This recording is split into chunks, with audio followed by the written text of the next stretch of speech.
Welcome to the Work Hard, Play Hard, and Give Back, a real estate podcast. We're at the studio at American Homes in Franklin Square.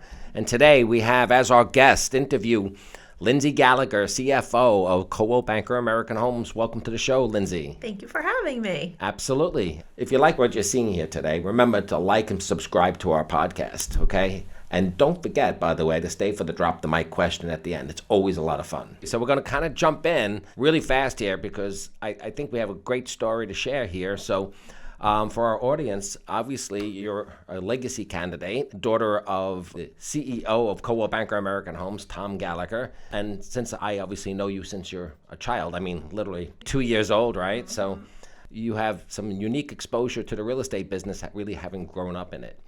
So why don't you share with our audience real fast, a little bit of what that exposure looks like, from the eyes of a kid, teenager / Now adult? Yeah. I was trying to figure out like college, the different angles of life, as they say, right? Yeah. Well, I'll say that probably the car phone was probably the worst thing that was invented in Dana, my sister, in my opinion, because you and Dad were always on the phone when he was in the car, and we weren't allowed to listen to music or do anything. So that wasn't great. I don't think anything's changed. No, nothing's changed. 37 years later, the same thing's happening today, right? Exactly. We did get Discmen, though, which was great back in the day in those 90s, because then we were able to listen to music on our own, and we weren't having to listen to your conversations in the car, which was great. There we go. So growing up in this, it's almost like a contact high, so to speak. You kind of don't even realize you're exposed to the real estate industry, and it's probably things in the back of your brain you've always heard. Since we were young.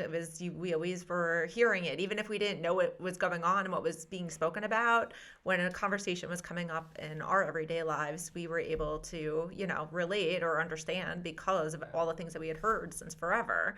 Then when you guys were in the East Meadow office, when I was a teenager, I was answering phones for you guys over there. Okay. I mean, back in the day when you were cutting out the ads in the newspaper and taping them into the books, so that way we knew the ads that we were taking out and the weeks that we took them out and how much we were paying for them and all of that.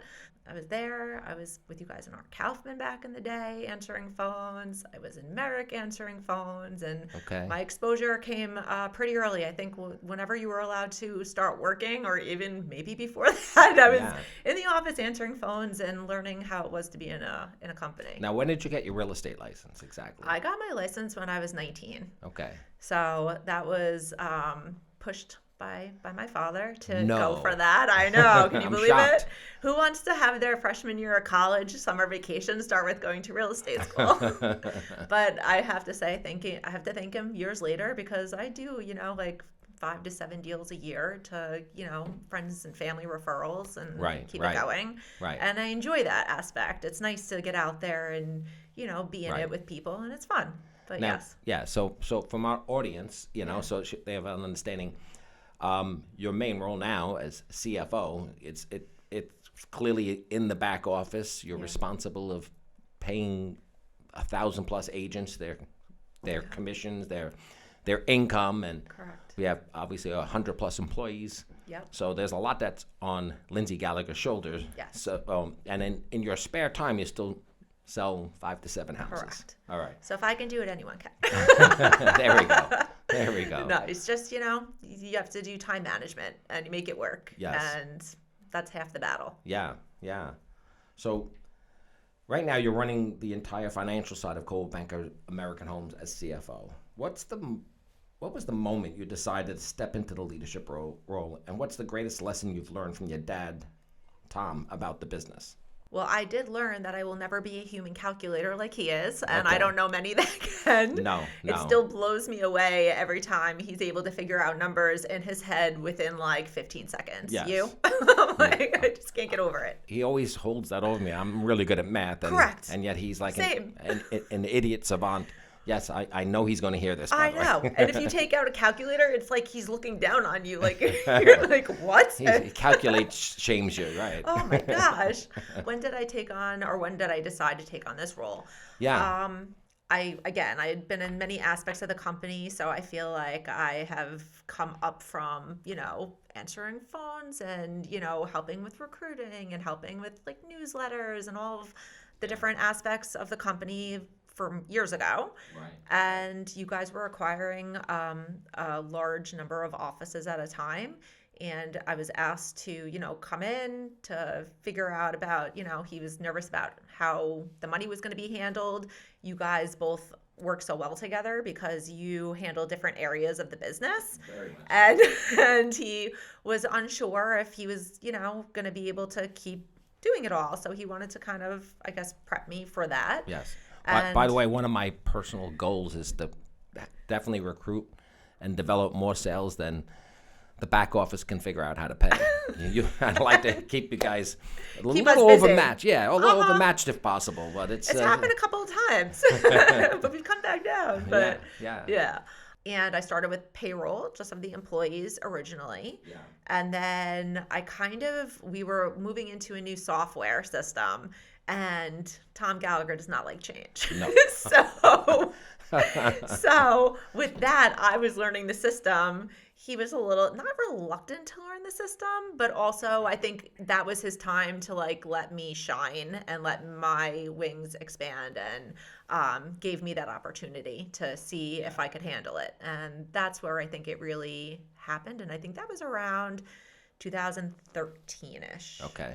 So it's been over 10 years now that I've really like stepped in and tried to expand our opportunities with that to make everything more efficient for us behind the scenes, because you remember he used to write notes on every single agent's commission. Oh my God, yes. Every single one. Yes. Getting him to move from, actually writing the checks to direct deposit. Do you remember that? Yes.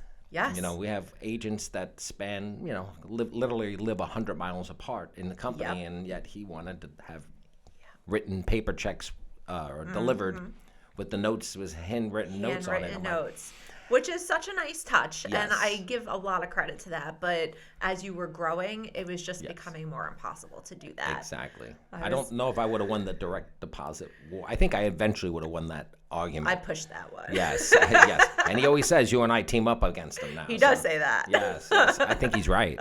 Sometimes it's true. Yes. So I think that was one of the battles that you helped me win. So. And I think he, almost 20 years later agrees with that now. Yeah. I think when you have to close thousands of transactions a year, which is a good problem to have, you have to have efficiency. So. Exactly. So that's awesome. So coming back to the second part of that question, so what is the greatest lesson you think you've learned from your dad about the business? We'll leave the life learning lessons moments. later. Yeah. His compassion, I think. Yeah. He, after all these years, still has the same compassion that he's had, I feel like, since day one.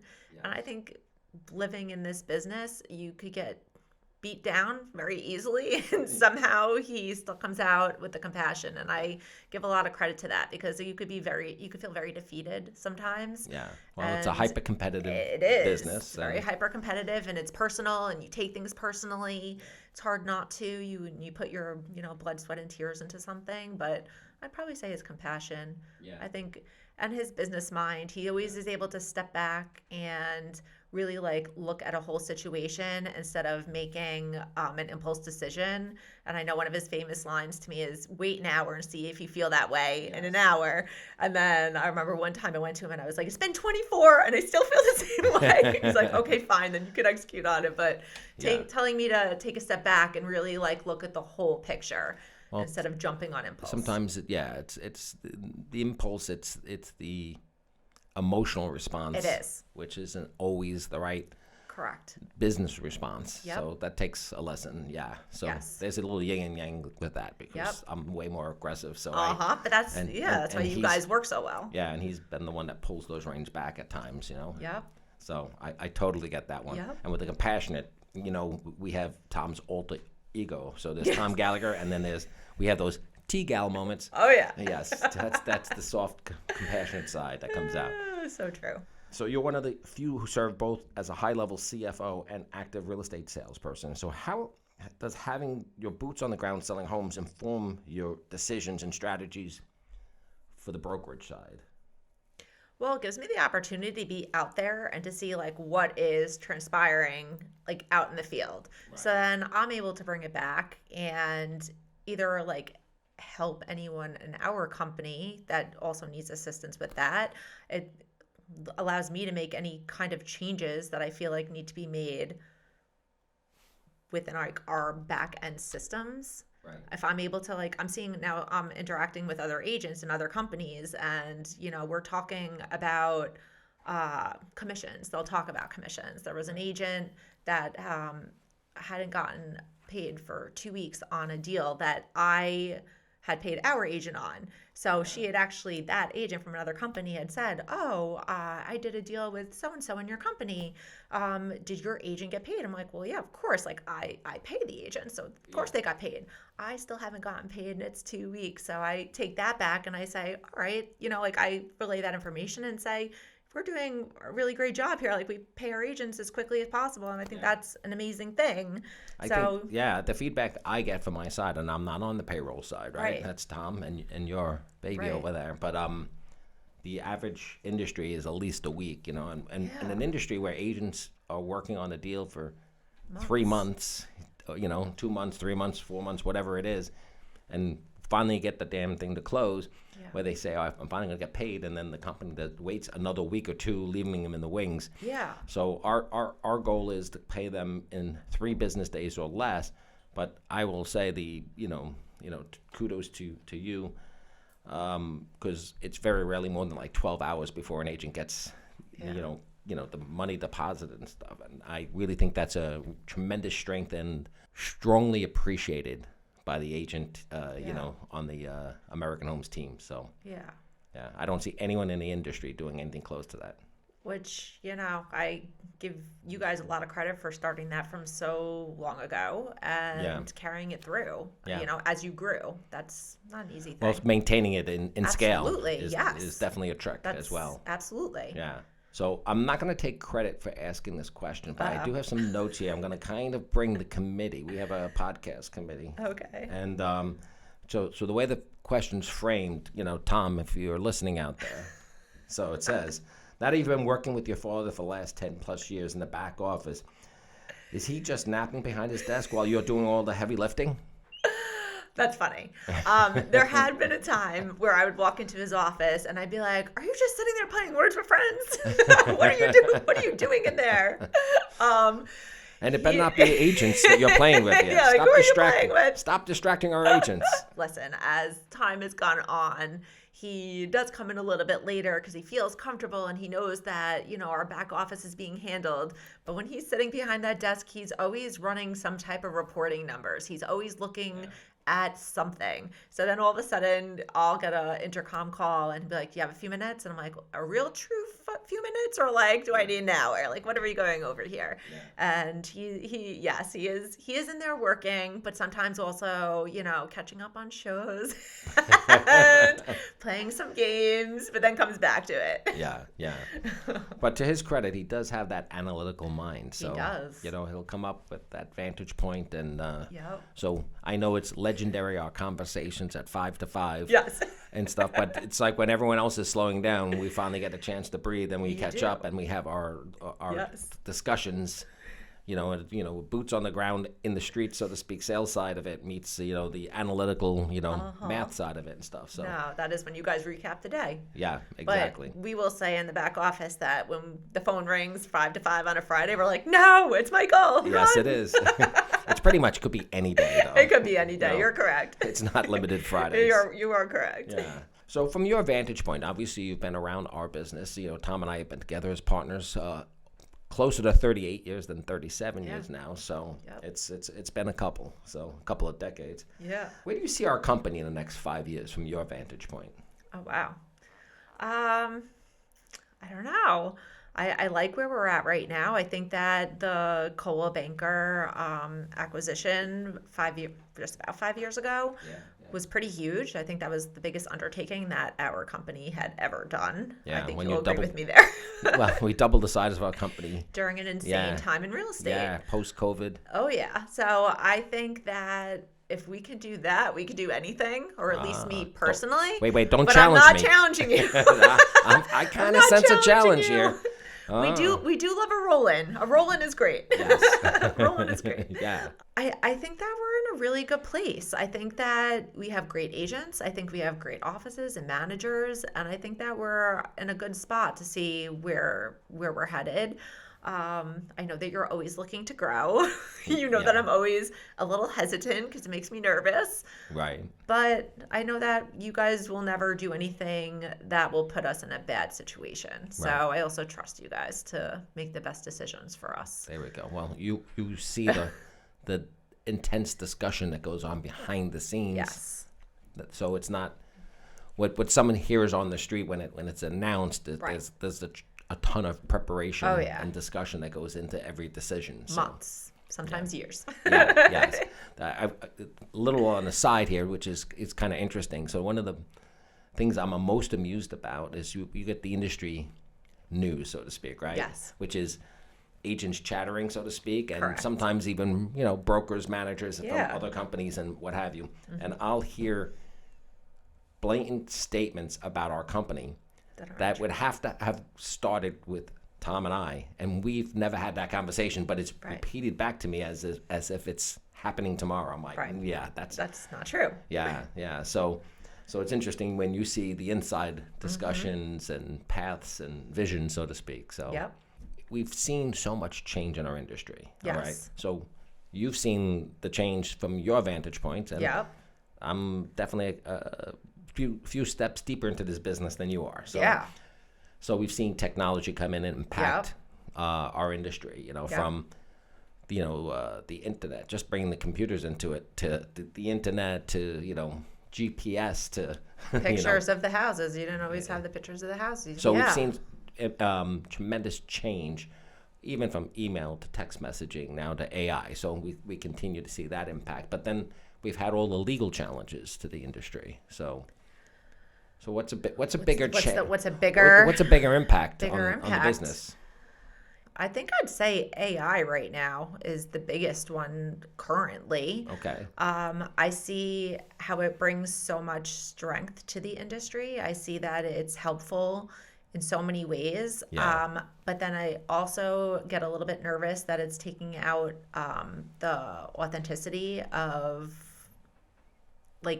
using your own mind. Like when you're relying on somebody else to come up with everything for you, it's taking away from what you bring to the table a little bit. I think that if you use it correctly and you use it to help bring your strengths out, it's great. But I think if you rely solely on it, it's almost making it inhumane a little bit. Like it's taking out the personal touch that you bring, I think is what I'm trying to get at. Yeah. But I think I do see all the benefits. I think it's amazing. Efficiencies, if absolutely, it's used correctly. The efficiencies if it's used correctly. But I think that's where our training comes in, and we actually push to train to use it correctly, which I think is amazing. Yeah. Because if you just go and do it on your own and it's not checked before you publish, I think that's not great. No. I think that we do a good job about the training to do it the correct way to help enhance all of our agents and their work. Right. But when that's not done, that makes me a little nervous. Yeah. Ultimately, we have to own our own voice. Correct. Whether or not we use an AI tool. Correct. Ultimately, we have to look at it like we authored it. We own it.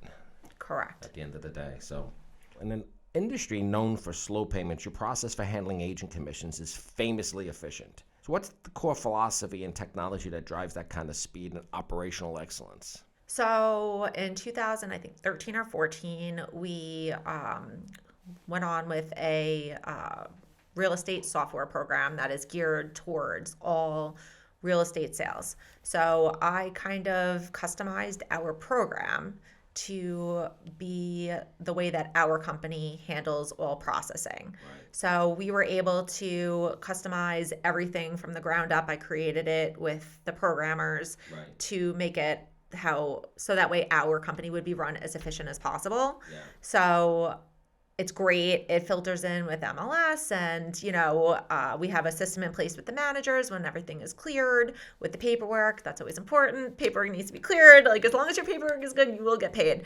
But your paperwork is cleared, and the managers know the system of how to trigger me that everything is complete. And I go in there multiple times a day, and I'm closing out deals, so that way the agents are getting paid based off of the work that they, like you said before, spent months putting into. It's the right thing to do, and we do our best. I mean, we say 3 business days, but if it takes more than 2 with me, it's usually like something's happened. I'm like pretty quick with it, because I think it's really important. We value our agents and what they bring to our company, and they should feel that in return. Yeah. Now, you talked about developing processes. Yes. In order to, I guess, scale the department, so to speak, efficiently to scale might be a better way of saying it. So, what was the path that, from your vantage point of bringing in new software and creating those processes? So actually, you had brought me.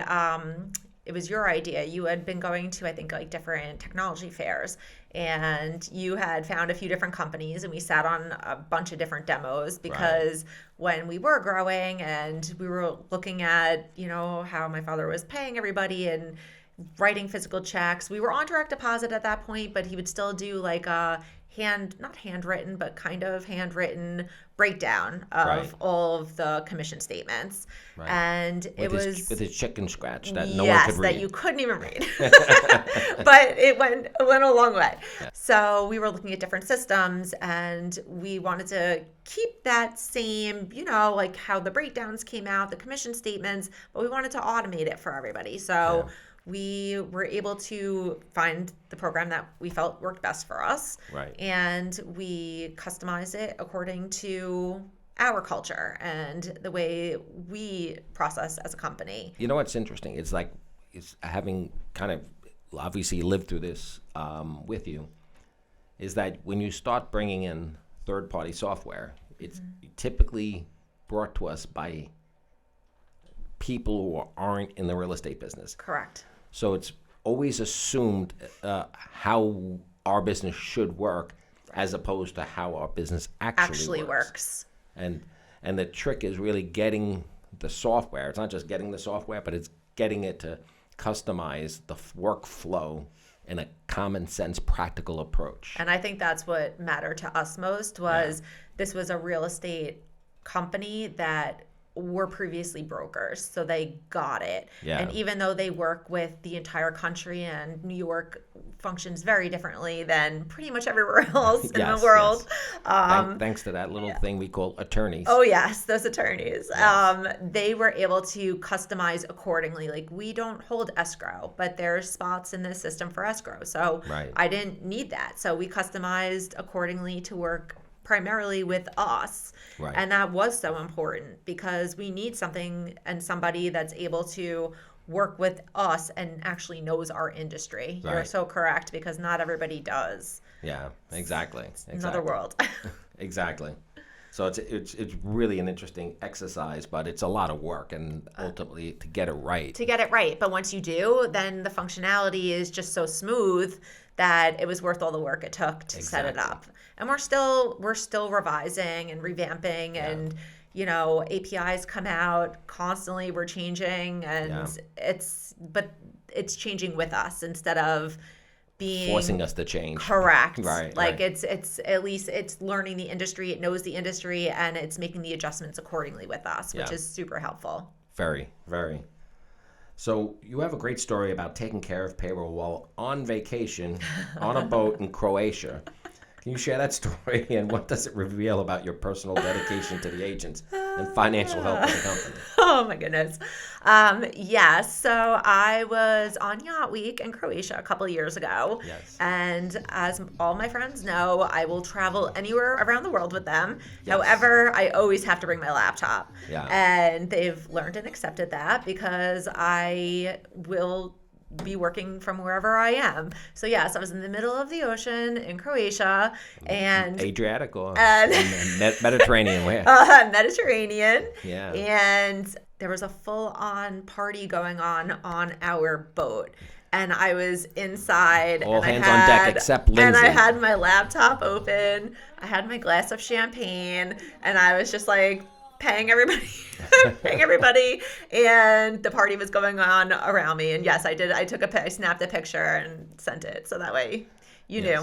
No matter what, it's getting done. One of my favorite pictures from Lyndsey, she was on a yacht in Croatia. Yeah. Okay. And she sent me a picture. And it looked like one of the Corona pictures where you see 30 people dancing on the deck, and then you see a computer, and it's her behind the computer. And we had over $1 million in closings that week, and she paid everybody within one day from a yacht in Croatia. Yeah. Okay, and I'm like, that's my girl. I always find that one hilarious. I'm like, Yes. all right, I want to say something about handling that much money after drinking champagne, but, the job got done. The job got done. Yes, exactly. So you've touched on something that's interesting. So, like the personal side of Lyndsey. Lyndsey's a world traveler. I am. Yeah. I've become one, yes. So what's your favorite? I know you've been to a lot of good places. I have. So what's your favorite or most memorable I spot would that you visited? say Egypt. I Okay. brought my mother to Egypt 2 years ago. Yeah. Yes, your father refused to go. Yes, he did not want to go. Yes, too many steps. Too many steps. There, no golf course. It happened. He says one big giant sand trap, and he said, it's a golf reference. Can't by do the it. way. Yes. It had been my number one bucket list since I was probably 10. And every year for, I can't tell you how many years, I'd say, Mom, can we go now? And she's like, no, Lyndsey, it's not safe over there. Mom, can we go now? No, it's not safe over there. And somehow I finally got her on board and she said yes. And it was probably one of our most memorable trips ever. Yeah. It was so cool. Was it the whole pyramids experience? The whole pyramids. Yeah. Like even now, like how did they do that? Yeah. Or inspiring, so to speak. Oh, yeah. Yeah. Very cool. What's the runner-up? What's What the place? runner-up? I actually really love Croatia. So when I was on that boat, that was my third time there. Okay. Beautiful country. Yeah. Beautiful, beautiful country. And they love Americans. Okay. There you go. It's a good one, too. Yeah. There you go. That's fantastic. So when you step away from the spreadsheets, closing paperwork, real estate sales, so what is the Lyndsey Gallagher recipe for truly disconnecting? Oh, wow. Okay, What is so downtime? What does downtime travel. really look like? I love to travel. I love to work out. I strength train, Okay. 3 to 4 days a week at least. Right. This way you can fight off the attorneys. Oh, and, yeah. and Fighting off everybody. and Fighting the off you agents. and Dad. Yes, exactly. I love to read. I love to go on walks. I love my nieces. I'm very involved with them. Yeah. They're my little best friends. I love to be with my friends and my family. Yeah. So with the family business being so dominant in your life, how do you successfully set boundaries to ensure you have time to focus on your personal life and personal interests? Oh, I don't. It's one big giant blurred line, right? I was in the office till 7:45 last night. No, I do. I've been better about it. There was somebody that you had brought back in the day, Bill Monopoly. Yeah. And he sat down with me one day and I would tell him all the things that were stressing me out and I didn't know how to handle what to put in front of the other, like what held the most importance. And he really sat down with me and worked with me to really put into, a list what holds the most top priority. Yeah. And I would list it down. And then if I didn't get to it by the end of the day, tomorrow was another day and nothing bad was going to happen if I did not accomplish that task that day. Yeah. So it really helped me prioritize in what I felt was truly of utmost importance, because it might be important to someone else, but it had to have that importance to me as well in order for me to get through all my tasks for the day. And that was super helpful because I was definitely not doing that. I felt like I was a failure if I didn't get through everything that I needed to complete for the day. And that also wasn't great. Yeah. So I had to find a healthy balance, and I finally did. Good.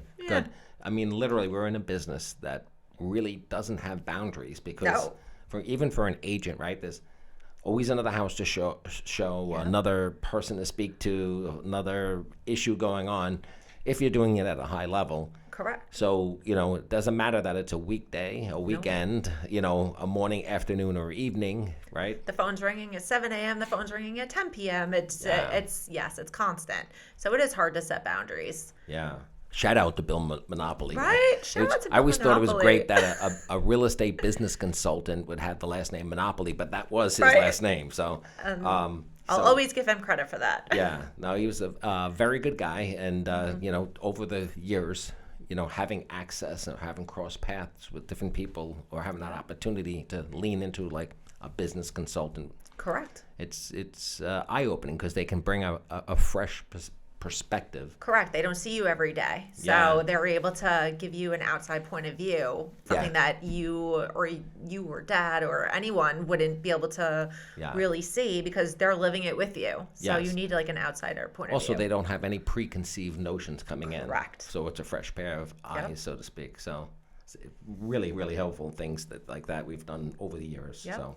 So, Linz, just trying to get a little bit more on the personal side, so that our audience really can say, okay, who is Lyndsey Gallagher? So, you're a lifelong Long Islander. I am. Right? Do you have a favorite local escape or activity? Yes, I love to go to the beach. What's your favorite beach spot? So growing up, it was Fire Island and Robert Moses because I grew up out in Bayshore. Okay. And then as we moved to Nassau, I belong now to Sands Atlantic Beach Club, and that's where you will find me every weekend from Memorial Day to Labor Day. Is it true you've been seen there on the beach lounge with your laptop paying agents? Yes. Jeez, I'm sensing a theme here. I will pay you from wherever I am, but yes. Once a week I do end up there during the week, and I will have my laptop there, and sometimes I'll get a phone call and those seagulls are giving me up. But yes, I will work from wherever. There you go. So, obviously giving back is one of our core beliefs and, is really at the fabric of the culture of the company. Correct. And stuff. So, why don't you share your thoughts on the company's commitment to, community or charitable endeavors? So I think that the reason I originally, before I was working with you guys, I was in event planning for non-for-profits, which I absolutely love. Yeah. And when I had decided to take on the role with you guys, I did not give that up. I just now do it and don't get paid for it. So I'd say that's a big passion of mine is giving back to the community. And I think I learned that from the two of you because you said, I've seen all assets of you two in your company while growing up, and you guys were always giving back to the community. You were doing food drives, you were doing Thanksgiving dinners, you were doing community-wide events, and I think that I didn't know that there was any other way. This is just something that you do. Yeah. And I think I personally loved that aspect, and I grew with it, and now I help community events and do things within our community all the time. So different fundraising efforts. Yeah. And I credit the East Meadow Kiwanis Club for giving us that direction, by the way, which both your father and I got involved in at a very young age. Yep. So. And I think that it helped shape you two and then helped shape me. Yeah. So you've been recently involved with the Chamber of Commerce. You ran what was their largest fundraiser of the year? Yes, Culinary it had been for Delights? years. Correct, the Culinary Delights. And that was a food and beverage tasting event that we had been holding. It was its 19th year. I had been involved with it for 10 of those years. Yeah. And every year. Say, by the way, when you say involved, but like running in charge of it. In charge of it, yes. Committee chair? Committee chair, yes. Co-chair usually. I had some great co-chairs along the years.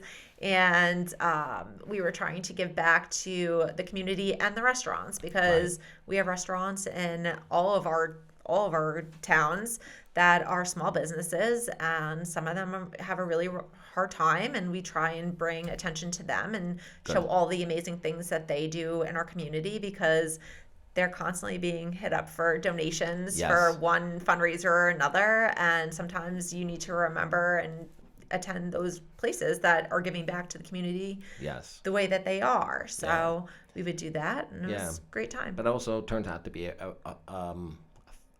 fundraiser for the organization as well. Correct. So this year we had done it just for the East Meadow Chamber, but previously we have done for East Meadow Kiwanis. We've done for the Medical Center in East Meadow, the Pediatric Center. We've done for Suffolk Nassau Autism, and America's Vet Dogs. Yeah. So we've done that in the past also. And then we would have half of the proceeds go to one of those 4 charities, and then any of the attendees would get to choose which one they wanted it to go to. Right. Which is always great. So it was nice to, help other organizations along the way. Absolutely. So, what's the plan for the Chamber of Commerce? Have you sat in the president's chair yet or not?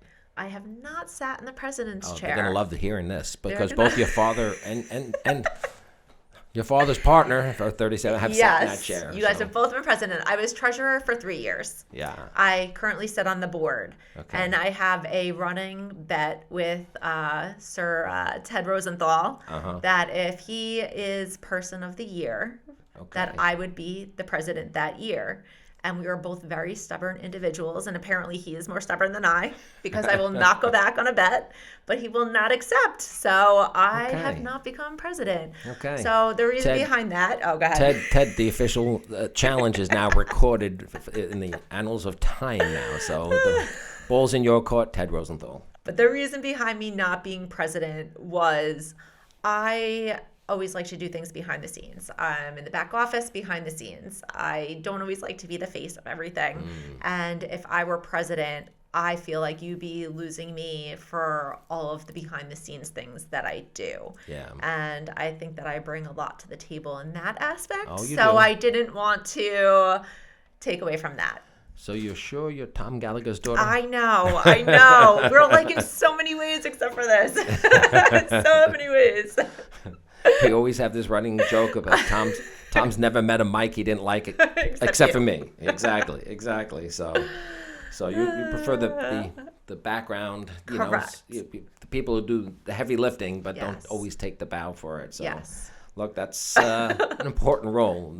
Every organization or every successful event always has those people that put that extra work in, and it's not just, like I said, for the picture. Correct. The photo op. Yes. So so that means the commitment comes from a better place. It comes from a good place. So. Yes, exactly. So we have the Heart of American Homes Foundation, right? Yes. We would say that your dad's the chairman of the board, if we will. So what's your feeling about that? What would you like to see that organization accomplish? I love that this has been a passion of the two of you for so long, and you finally brought it to life. And to see the impact that you're making on families that we know or that our agents know, I think it's so important. And it's been really heartwarming to see how many families we've impacted in such a short period of time. And it's not like you're sending the money to an organization that you've maybe never heard of, or you don't know who it's helping. Where your money is going and who it's helping and how it's helping, and you've changed somebody's life with just a small gesture, and yes, also financially. But I think it's been pretty amazing to see that we've been able to do that. Yeah. And I think continue to do. And I think that we have a great vetting system. I think it's Marie Asher makes the phone calls as the requests come in. Yeah. And so the idea is to out. verify every request. Correct. We always say that we protect other people's money more than we would protect our own. So yes, that's it's what you have charitable money. Yeah. Well, right. Exactly. In a lot of ways. Yeah. Exactly. So when a request comes in for a donation, it's always vetted to make sure that it's a need, and it's this way the legitimate. money winds up in the right place. Correct. And I think that's amazing, because how often, you guys make donations to, I don't even know if you know, Michael, we make donations to everybody.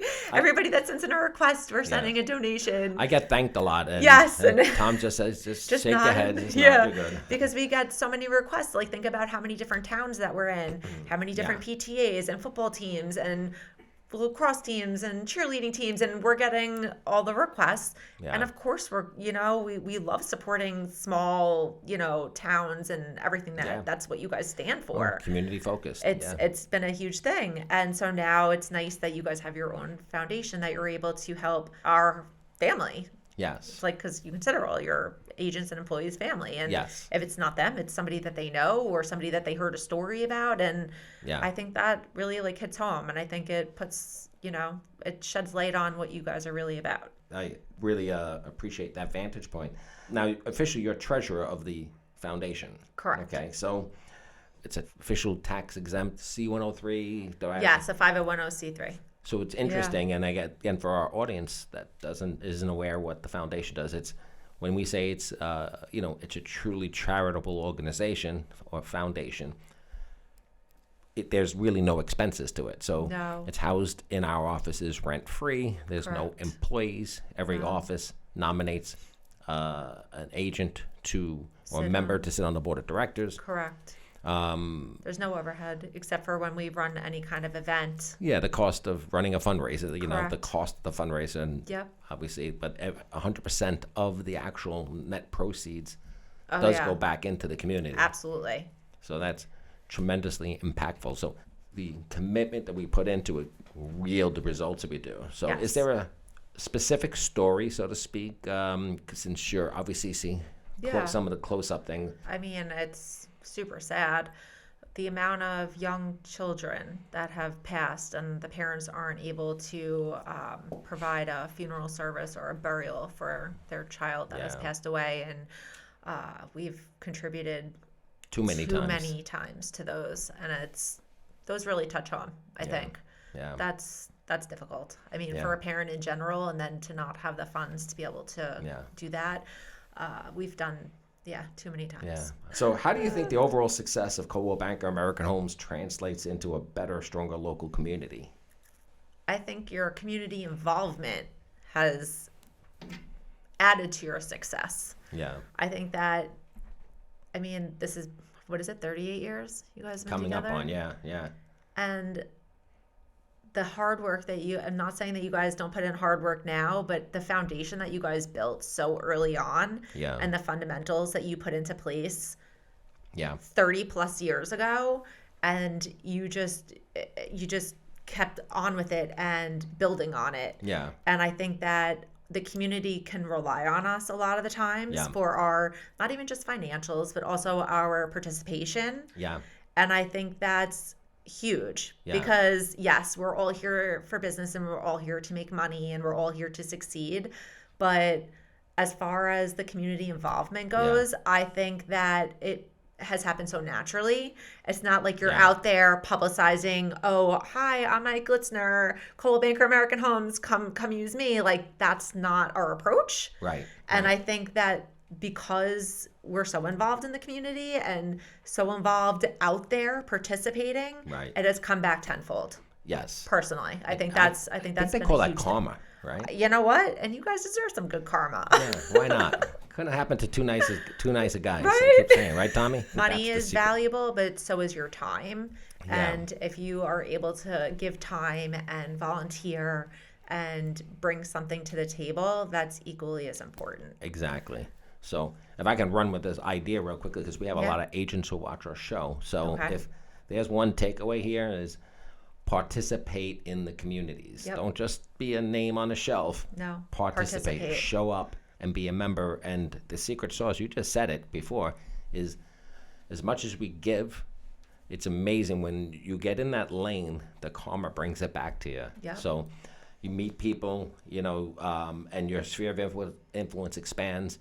And the type of business we've done from the relationships you develop, it's this organic growth of relationships that has expanded our business on multiple levels. Because nobody wants to deal with a salesperson. Like, you don't want to be sold, but through the Chamber of Commerce, at least, we go to the meetings and everyone their number one question is, what will I get out of it? Right. The relationships that you make and then the referrals that you then get from there, because now they know you're a real person and they feel comfortable with you and they know that you have their best interest in mind. Yes. And that's how how it works. Like that's Right. the best thing you could do for yourself. Put yourself out there, Yeah. meet the people, interact with people, and then it will come back to you. Yes. We're in a service business. Yes. And what better way to showcase your ability to serve people than to serve a nonprofit or a charity?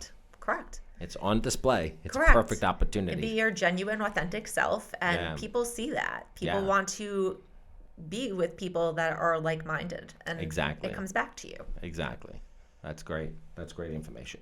It's time for the Drop the Mic question. Before I get into that, I just want to remind our audience, if you like what you're seeing here today, please like and subscribe to our show, okay? We'd love to have you back for future episodes. So, Lyndsey, Yes. your father is a well-known jokester. Yes. Was there a time you can share with us where you wanted to die of embarrassment? Oh boy. Only one, huh? Yeah. Well, give us a highlight. So I was 13 years old, and my father would drop me off to school and then go to the gym. So he was in East Meadow. So I was living, I went to Islip High School. Right. And then he would drop us off and he would drive to East Meadow to go Right. to the gym. Right. So he was already in his gym clothes. So picture that, folks. I heard they used to pay him to stay away from the gym because he was like, it was bad for business. Bad for business. He was the before picture. So he would drop me off at school, and there was one day that I did not give him a kiss goodbye before I got out of the car. And he got out of the car in his gym clothes with everybody walking into the school screaming, "I'm her dad! I'm her dad!" And I'm like, no. So then I never did not give him a kiss again. Like, I always kissed him before I got out of the car from that day forward because I was mortified. I was like, no, don't do that to me. So, but that was a 13-year-old girl. Yeah. Now we say, Dad, you can't say that. Dad, you can't say that. Yes, yeah. on the constant. So I can't even come up with one good one because it's literally, I think, every day of my life. Everyone always says, has your father always been this way? And the answer is 100% yes. He is not putting on a show for you. This is what it was like growing up. I don't think he can help himself. He cannot help himself. Yes. I think what he's most famous for, yes, he's got every punchline, but his deadpan delivery, Every time. he's got that straight face when he does it. And you don't know. You just don't know if it's going to be a joke or not. Yeah. Yes. Yeah. Keeps you on the edge of the seat. Okay. Yes. So we have a little hook in here since Okay. you have unique with a drop the mic question. Okay. So we really want an honest answer. Who's the tougher boss? Your father, Tom, or his partner, Mike? You're a little bit tougher. What? Yeah. No way. Yes. And I'll tell you why. You sometimes have like a one stream mind where you're like so zoned in on what you're trying to achieve Yeah. that sometimes it's hard breaking through to you. Yeah. Sometimes. Yes. When you get locked and loaded. I don't have to say equally because he's equally as hard sometimes when you're trying to like get him to change something. So equally, you are both pains. Wow, it's a double swipe there, Tommy. You feeling me, boo? All right, well, that's awesome. That's awesome. So we really appreciate you sharing your unique vantage point for the real estate problem. business Thank here you for today. having You were me. awesome guests on our show, and we look forward to seeing what we can achieve going forward in the future. Absolutely. Awesome.